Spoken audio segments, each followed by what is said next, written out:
Olá, galera, beleza? Bom dia, boa tarde, boa noite. E aí, tudo certo? Então, na aula de hoje nós vamos tratar sobre movimento angular, né? O que isso quer dizer? Na verdade, esse movimento ele é uma composição ou uma consequência, vamos analisar dessa maneira, de um movimento circular. Então, quando eu tenho um corpo girando, um movimento circular do corpo, tipo as hélices de um ventilador, as hélices de um avião, a turbina de um avião, a roda de uma bicicleta, a roda de um carro, todas as vezes que eles estão descrevendo esses movimentos circulares, esses movimentos curvilíneos, eles também descrevem um movimento angular. Eles também percorrem ângulos.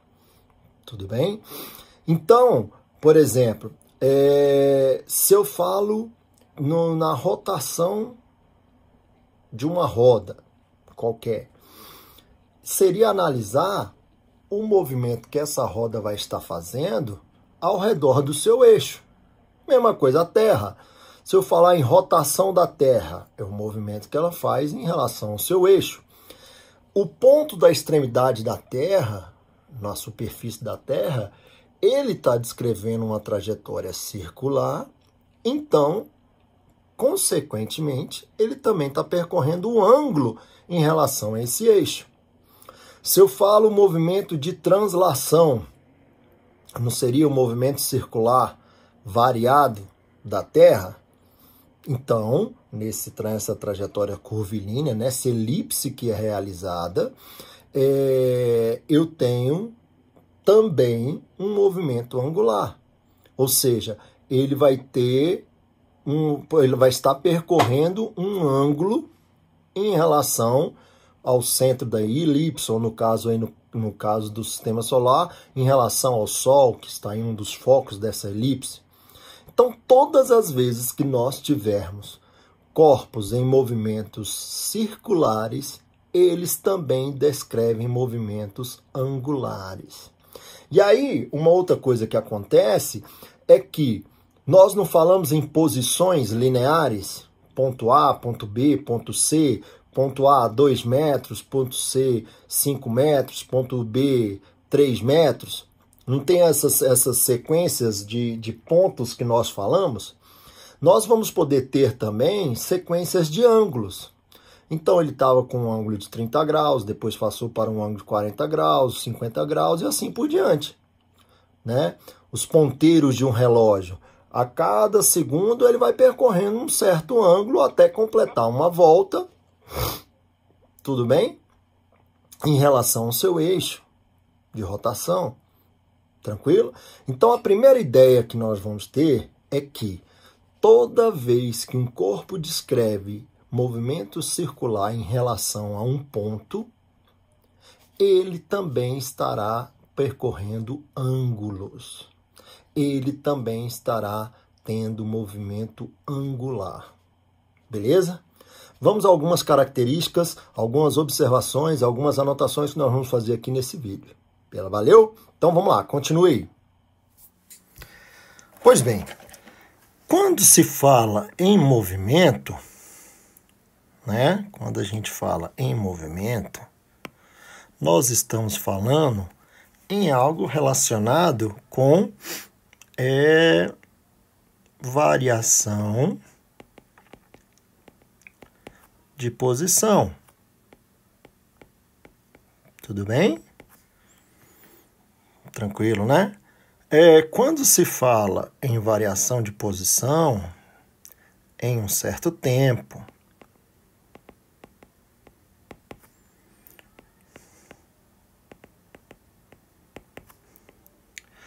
isso tudo em relação a um sistema de referência. Ok? Conclusão, tudo isso aqui que nós falamos várias vezes está relacionado à velocidade. Só que agora o que nós vamos fazer? Vamos fazer tudo isso em relação a quem? A ângulos. Ou seja, nossas posições serão agora posições angulares. Então, a posição angular, tá ok? Nossa velocidade, nós teremos de analisar também uma velocidade, que agora nós vamos falar velocidade angular. Tudo bem? Então, agora tudo nosso será baseado também em uma análise angular. Continuando. Bom, esse movimento, como eu falei, descrito sempre que a trajetória for circular. Ou seja, para isso aqui acontecer, nós temos de ter variação na direção do vetor velocidade.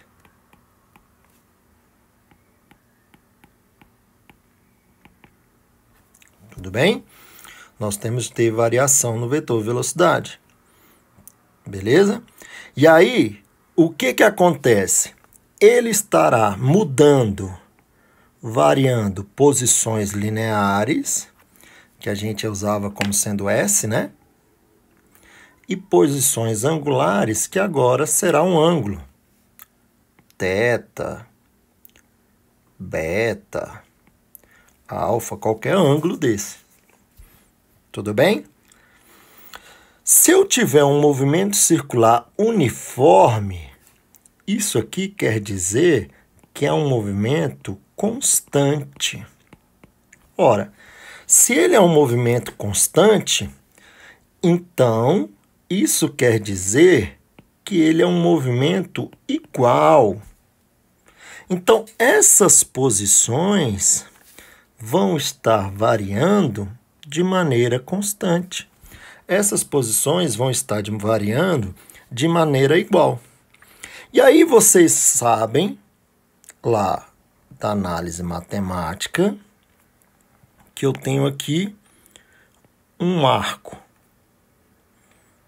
Esse arco tem um certo comprimento. Eu poderia variar o tamanho desse arco. Todo arco ele é determinado a partir de um ângulo. Então, eu teria aqui também um ângulo. E, se eu penso em algo angular, eu tenho um raio. Então, o comprimento do arco é o ângulo formado vezes o raio. Por exemplo, comprimento de uma circunferência, 2π vezes r, onde esse 2π representa o quê? A variação de ângulo. Esse 2π seria o quê? Em graus, os 360 graus.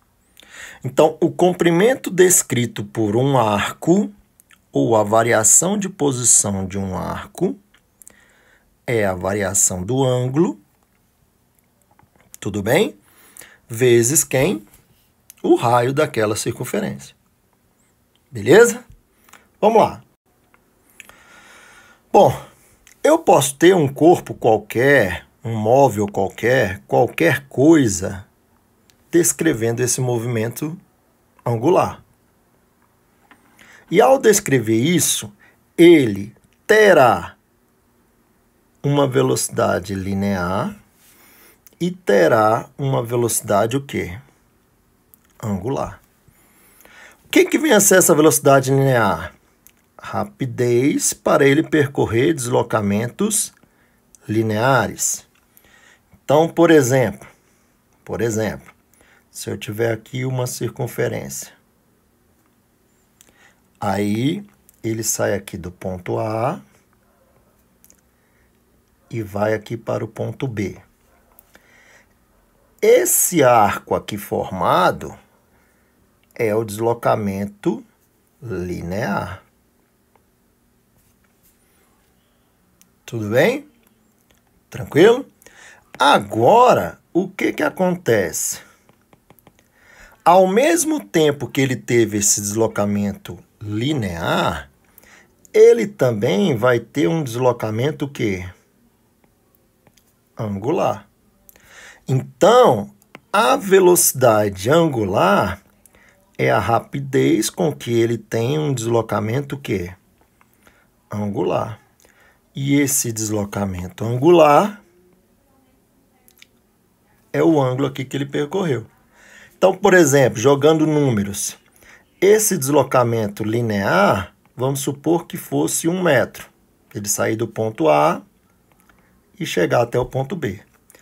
O deslocamento angular, o ângulo que ele vai percorrer ao sair de A e ir para B, foi de 90 graus. Tudo bem? Tranquilo? Então, como esses deslocamentos e pela relação que nós vimos ali no quadro anterior, que ΔS é igual a Δθ vezes R, se eu divido de um lado e do outro por tempo, tudo bem? O que vai acontecer? Nós vamos chegar a essa equação, onde o que é o V? A velocidade linear, o ômega, a velocidade angular, e o R é o quê? O raio. Então, comprova a nossa tese inicial. Se eu tenho um movimento circular, eu também terei um movimento angular. Isso aqui só pode acontecer se a trajetória do corpo for o quê? Circular.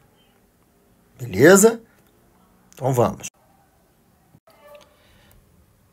Bom, agora nós temos algumas classificações importantes a serem feitas dentre esse movimento circular, que são alguns conceitos, algumas grandezas que vão ser usadas muito.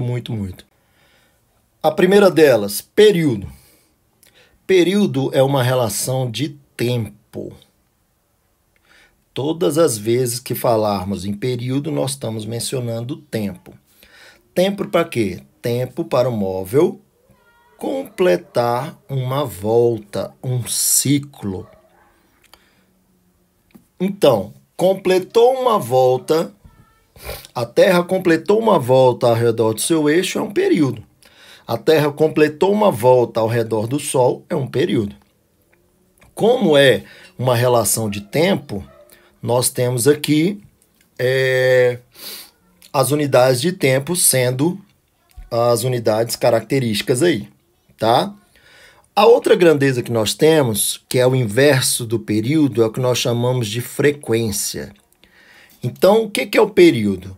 É a quantidade de tempo, x segundos, para se completar o quê? Uma volta. O que é frequência?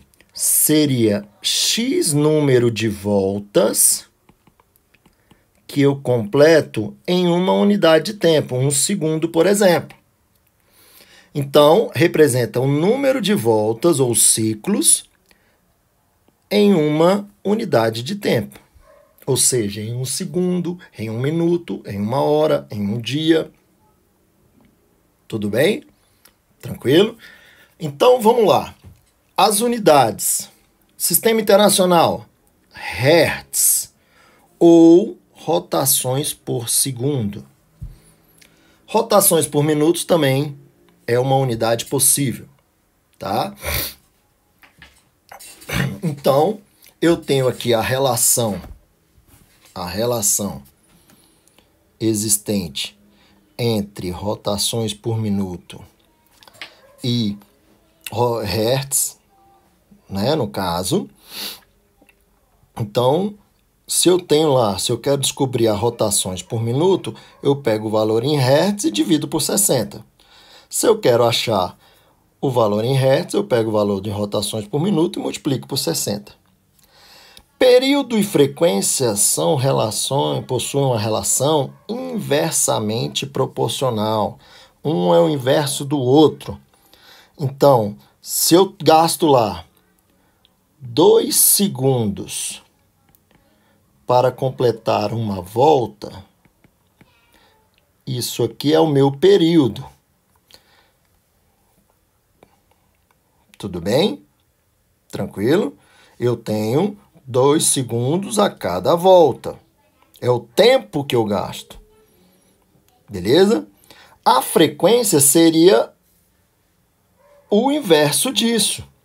O que é o inverso do período? Não seria 1 sobre 2? Então, a frequência seria 1 sobre 2, seria 0,5. O quê? Rotações por segundo. O que isso quer dizer? Que a cada segundo ele completa o quê? Meia volta. Então, o período é o tempo. Ele gasta 2 segundos para completar uma volta. É a mesma coisa eu falar que a cada segundo ele dá quantas voltas? Meia volta. Não é o inverso? A interpretação não é o contrário? Então, período e frequência são grandezas inversamente proporcionais. Tudo bem? Continuando. Bom, uma volta em movimento circular uniforme, esse uniforme, que como nós falamos, dá a ideia de constante. Tudo bem? O que isso quer dizer? Quer dizer que se ele completa a volta com uma característica, com as características de completar uma volta lá, todas as outras voltas ele vai descrever as mesmas características. Então, por exemplo, se ele gasta 1 hora para completar uma volta ao redor de um eixo, quer dizer que depois de 1 hora, mais 1 hora ele vai ter completado outra volta, depois de mais 1 hora ele vai ter completado outra volta, ou seja, cada volta que ele descreve, ele gasta um tempo de quanto? 1 hora. Tudo bem? 1 hora tem um ângulo de 360 graus. Nós não usamos graus, nós usamos radiano. Então, pi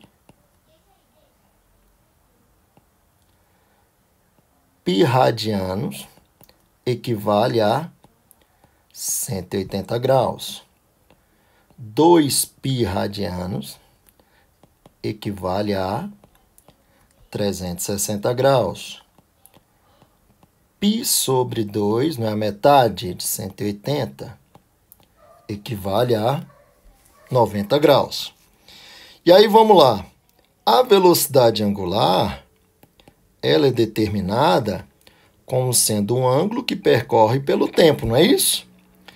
O ângulo que ele percorreu, 2π, e o tempo para completar uma volta, não é o período? Então, a velocidade angular é 2π sobre o período. Só que 1 sobre período é igual à frequência.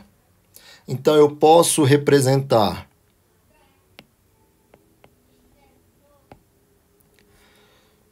a velocidade angular como sendo 2π sobre período ou 2π vezes a frequência. Tudo bem? São as duas possibilidades. Tranquilo? Continuando. Como vamos lembrar lá as características do movimento uniforme? Um movimento uniforme, ele vai poder ser retilíneo ou vai poder ser circular.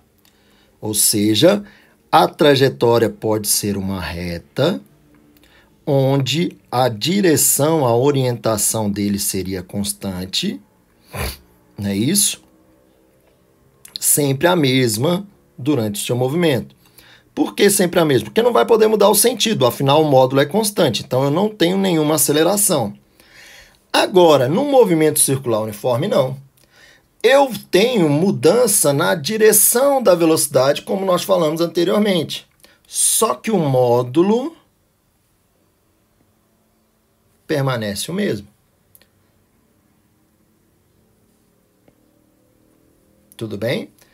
Preciso de uma aceleração? Sim, eu preciso de uma aceleração que vá mudar a direção. E essa aceleração é uma aceleração que nós chamamos de aceleração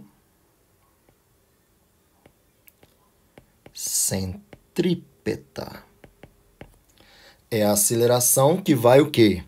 Mudar a direção da velocidade. Então, o movimento é uniforme, o valor da velocidade é sempre o mesmo. Só que vai mudar a direção porque a trajetória é circular. Beleza? Daí, o que acontece? Nós vamos ter a velocidade instantânea sendo igual à média. Uma análise que pode ser feita, essa aqui não é a função horária da posição no movimento uniforme, num movimento retilíneo? Eu vou ter essa função horária para o movimento angular. O que aconteceu? Somente uma substituição. Posição final virou o quê? Ângulo final. Posição inicial virou o quê? Ângulo inicial. Velocidade linear. Opa.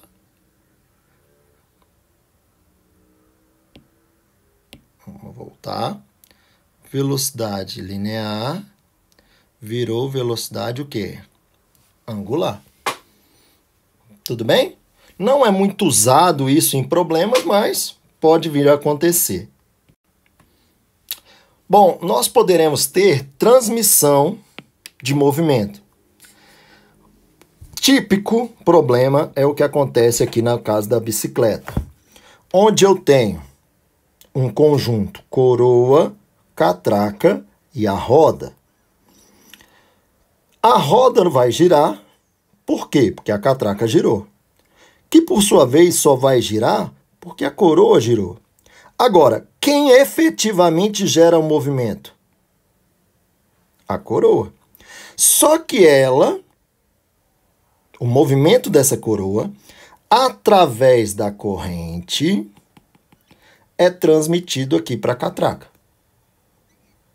Tudo bem? Então, essa transmissão ocorre quando um corpo vai transferir movimento para outro.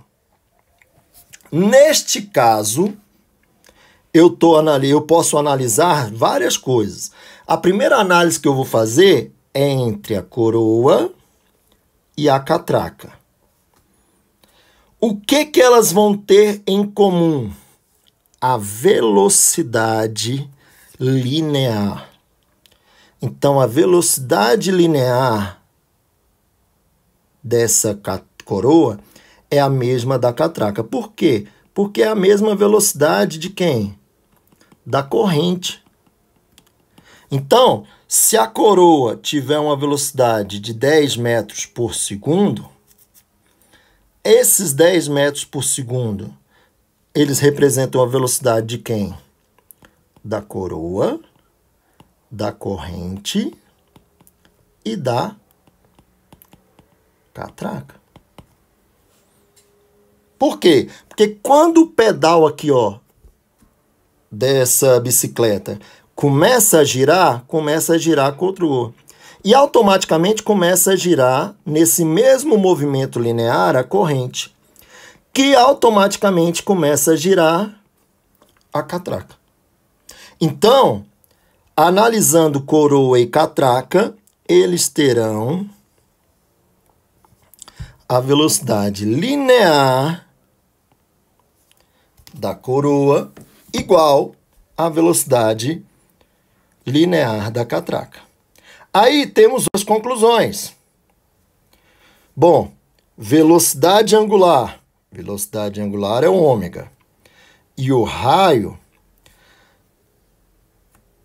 da catraca e da coroa são inversamente proporcionais. Ou seja,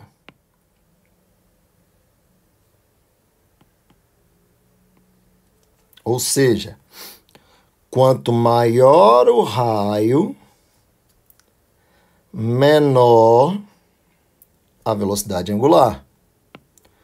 Quanto menor o raio, maior a velocidade angular.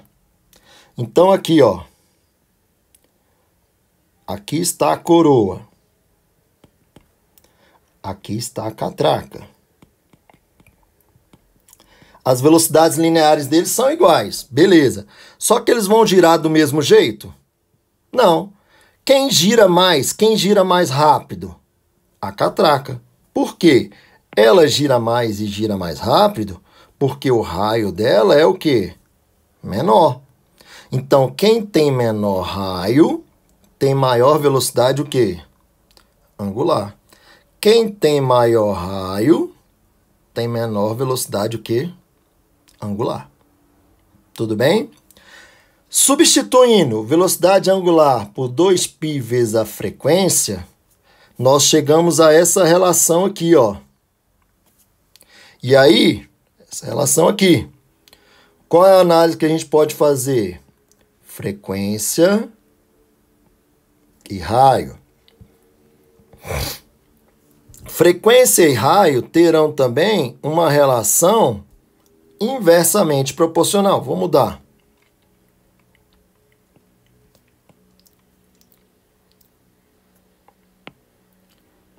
Raio e frequência, para a análise ficar do mesmo jeito. Então, quanto maior for o raio, menor será a frequência. O que isso quer dizer? Quanto maior for o tamanho, menos volta ele vai dar por segundo. Ele gasta mais tempo para completar uma volta. Quanto menor for o raio, maior será a frequência. Mais voltas ele vai dar por segundo. Tudo bem? Como o período é o inverso da frequência, então também podemos fazer uma relação entre raio e período. Bom, a relação aqui agora é uma relação diretamente proporcional. Então, quanto maior o raio, maior o período. Ou seja, quanto maior o raio, quanto maior for a coroa, mais tempo gasta para completar uma volta. Quanto menor for o raio, menor será a coroa, menos tempo gasta para completar uma volta. E isso eu estou fazendo uma análise entre quem? Catraca e coroa. Nós podemos pegar o mesmo exemplo, só que agora fazer uma análise só disso aqui, ó. Da coroa e da roda. Gente, quando eu analiso a coroa e a roda, não está desenhado aqui, mas existe ligando a coroa à roda, os raios dessa roda. E esses raios fazem com que você transmita movimento da catraca para a roda. E elas vão girar simultaneamente. Se elas giram simultaneamente, as suas velocidades angulares sempre serão iguais. Ok? Entre coroa e catraca, as velocidades lineares são iguais. Entre catraca e roda, as velocidades angulares são iguais. Tudo bem? Daí, a velocidade linear e o raio da catraca e da roda possuem uma relação o quê? Diretamente proporcional. O que isso quer dizer? Quer dizer o seguinte: raio e velocidade linear. Quanto maior o raio, maior sua velocidade linear. Quanto menor o raio, menor sua velocidade linear. Então, quanto mais distante do eixo, maior a velocidade linear desse corpo que está girando. Quanto mais próximo do eixo, menor a velocidade linear. E essa é a única relação que nós vamos fazer. Por quê? Porque elas não estão girando simultaneamente, então os períodos e as frequências são sempre o quê? Iguais. O período e a frequência da catraca e da roda são sempre iguais.